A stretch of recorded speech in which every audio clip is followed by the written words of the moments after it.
नमस्कार, स्वागत आहे आजच्या या नव्या सखोल चर्चेत. गेल्या व्हिडिओमध्ये आपण वडिलोपार्जित मालमत्तेबद्दल सविस्तर बोललो होतो. तेव्हा अनेकांनी कॉमेंट्समध्ये हक्कसोड पत्राबद्दल खूप प्रश्न विचारले होते.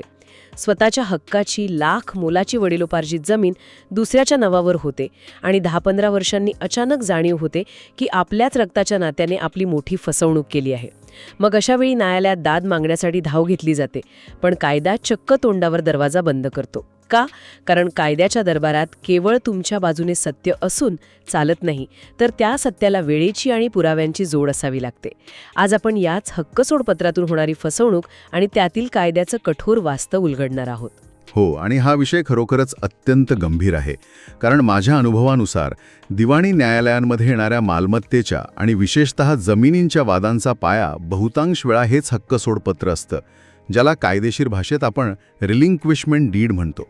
हक्कसोड पत्र म्हणजे मुळात काय हे आधी आपण थोडक्यात समजून घेऊया. नक्कीच, कारण बेसिक्स क्लिअर असणं खूप गरजेचं आहे, म्हणजे नवीन प्रेक्षकांनाही संदर्भ पटकन लागेल. अगदी बरोबर. हे बघा, जेव्हा एखाद्या वडिलोपार्जित मालमत्तेत समजा 7-12 उतार्यावर अनेक सहहिस्सेदार असतात, उदाहरणादाखल 4 भाऊ आणि 2 बहिणी असं आपण धरून चालूया, तेव्हा त्यातील एखादा सहहिस्सेदार त्या मालमत्तेतील आपला कायदेशीर हक्क दुसऱ्या सहहिस्सेदाराच्या बाजूने कायमचा सोडून देतो.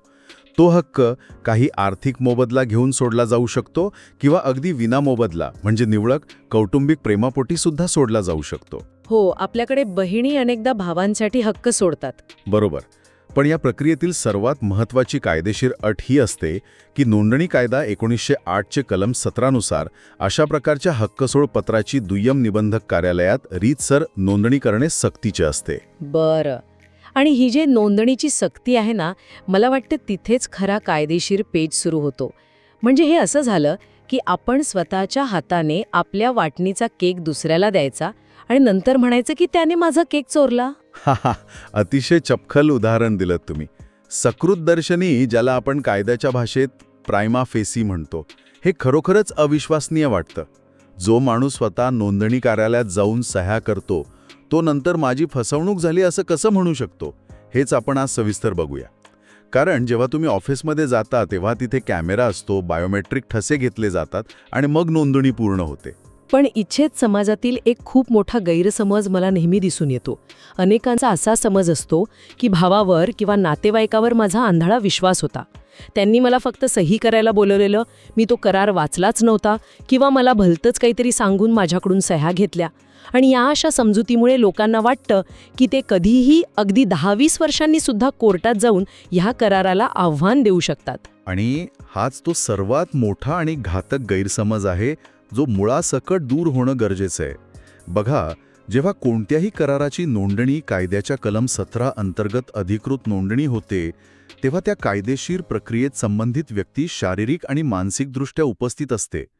कायद्याच्या नजरेत त्या व्यक्तीने तो दस्तऐवज वाचला आहे, समजून घेतला आहे आणि त्यानंतरच पूर्ण शुद्धीत त्यावर स्वाक्षरी केली आहे. म्हणजे अज्ञानाचा बचाव घेता येत नाही. अजिबात नाही. न्यायालयात मला या कराराची काहीच माहिती नव्हती किंवा मी वाचलाच नाही, हा कांगावा चालतच नाही. नोंदणीकृत कराराच्या प्रक्रियेत आपण स्वतः सामील असतो, त्यामुळे आपल्याला माहिती नव्हती हे सांगणं निरर्थक ठरतं. इथे मी एक क्विक फॅक्ट सांगू इच्छितो.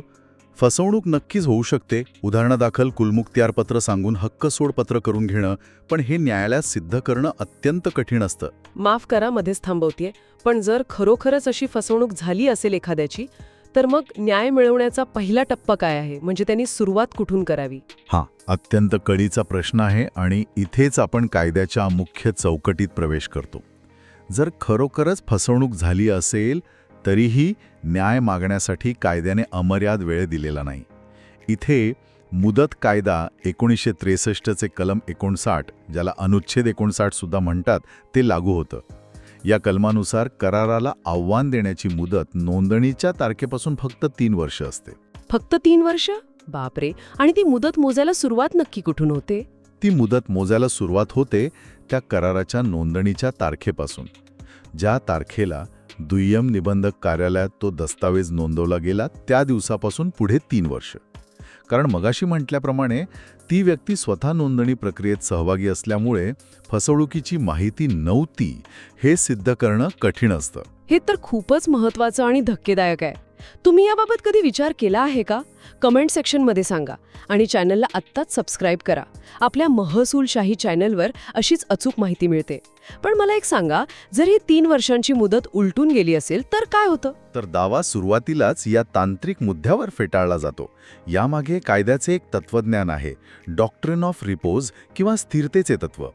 मालमत्तेच्या व्यवहारांमध्ये स्थिरता आणणे हा कायद्याचा मुख्य उद्देश असतो. म्हणजे तुमचं म्हणणं असं आहे का की जरी फसवणूक 100% खरी असली हां. तरी पुरावा नसेल किंवा मुदत टळली असेल तर केस हरणार?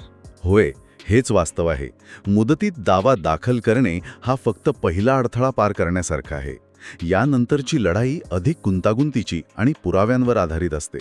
कारण न्यायालयात सत्य आणि असत्य यापेक्षा सिद्धता जास्त महत्त्वाची असते. आणि इथे दुसरी क्विक फॅक्ट नोंदवून ठेवा, 90% मोघम स्वरूपाचे दावे कोर्टात फक्त यामुळे फेटाळले जातात कारण पक्षकाराला स्वतःच माहीत नसतं की फसवणूक नेमकी कशी झाली. मोघम दावे म्हणजे नक्की काय प्रकार असतो हा? मोघम दावे म्हणजे जिथे पक्षकार कोर्टात येतो आणि फक्त माझी फसवणूक झाली असा टाहो फोडतो, पण जेव्हा विचारलं जातं की नक्की काय झालं तेव्हा ते स्पष्ट सांगता येत नाही.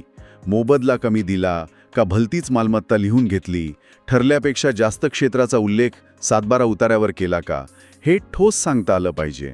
म्हणजे केवळ माझी फसवणूक झाली या भावनेवर केस उभी राहत नाही.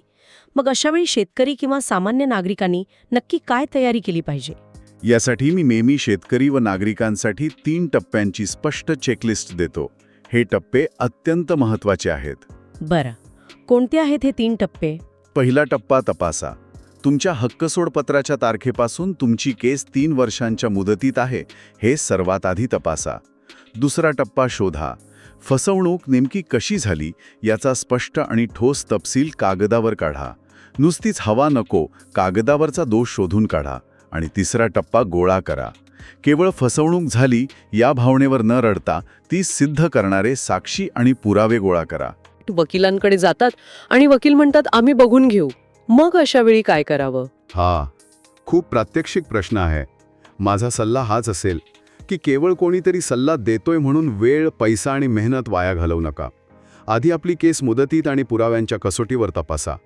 वकील स्वतःहून पुरावे तयार करू शकत नाहीत, त्यांनाही तुम्ही दिलेल्या माहितीवरच केस उभी करावी लागते. अगदी बरोबर. तुम्ही स्वतःच्या मालमत्तेच्या कागदपत्रांची तपासणी करणार का? असल्यास समस्या कमेंटमध्ये लिहा.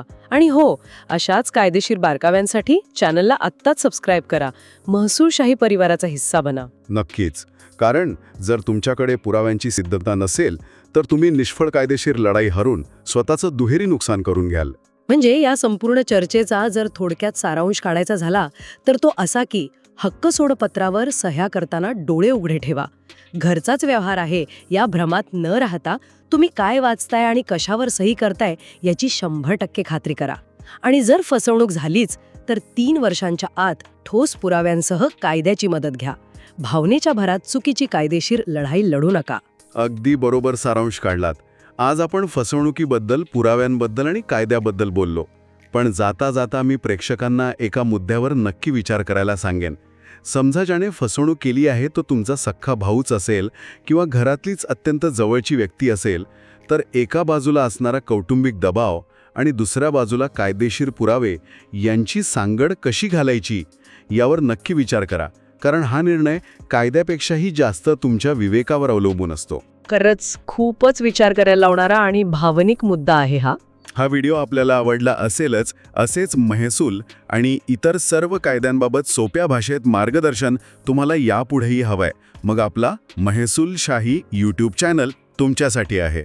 सबस्क्राईब करा. आणि हो, पुढील व्हिडिओसाठी तुम्हाला कोणता विषय पाहायला आवडेल ते कमेंटमध्ये नक्की सुचवा. तसेच आमच्या व्हॉट्सॲप व टेलिग्राम ग्रुपमध्ये सामील व्हा. तिथे आपण अशाच महत्त्वाच्या चर्चा करत असतो. हा व्हिडिओ आपल्या मित्रांना गावातल्या व्हॉट्सॲप ग्रुपमध्ये जरूर फॉरवर्ड करा, जेणेकरून माहिती प्रत्येक गरजू व्यक्तीपर्यंत पोहोचेल. कारण आम्हाला विश्वास आहे की ज्ञान हे प्रत्येकाचा हक्क आहे. आज इथेच थांबूया. लवकरच भेटू पुढील भागात. धन्यवाद. जय महाराष्ट्र.